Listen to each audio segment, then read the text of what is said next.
अतिशय आनंद मला या ठिकाणी होतो आहे की पाचव्यांदा दिग्रस दारव्हा नेर या मतदारसंघातल्या जनतेने मला परत सेवा करण्याची संधी दिलेली आहे बहुमताने आणि प्रचंड या ठिकाणी विश्वास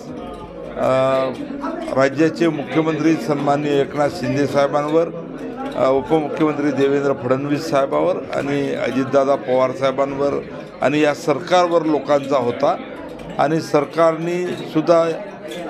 सर्वसामान्य माणसाला केंद्रबिंदू मानून अनेक निर्णय सर्वसामान्य लोकांसाठी घेतले आणि त्यामुळे या मतदारसंघातली जनता ही समाधानी होती आणि विकासाच्या दृष्टीने सुद्धा हा मतदारसंघ कुठेतरी प्रगती पथावर आहे आणि म्हणून प्रचंड विश्वासाने मला जनतेने परत या ठिकाणी संधी दिलेली आहे। राज्य सरकारने लाडकी बहीण योजना राबवली, या योजनेचा नेमका कितपत फायदा झालेला आहे?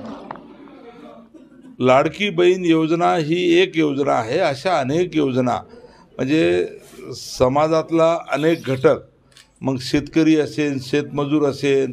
वयोवृद्ध लोक असतील, विद्यार्थी असतील, बेरोजगार असतील, आमची माता भगिनी असेल, अशा सर्व समाजातल्या घटकासाठी सरकारने वेगवेगळ्या योजना आणलेल्या आहेत, राबवलेल्या आहेत आणि त्याच्यामुळे प्रचंड महाराष्ट्रामध्ये सर्वसामान्य लोकांना या सरकारबद्दल विश्वास आहे आणि म्हणूनच महाराष्ट्राचा निकाल जर आपण पाहिला तर या ठिकाणी त्याच्यावरून तुम्हाला चित्र स्पष्ट होते की जनता ही या सरकारच्या पाठीशी आहे।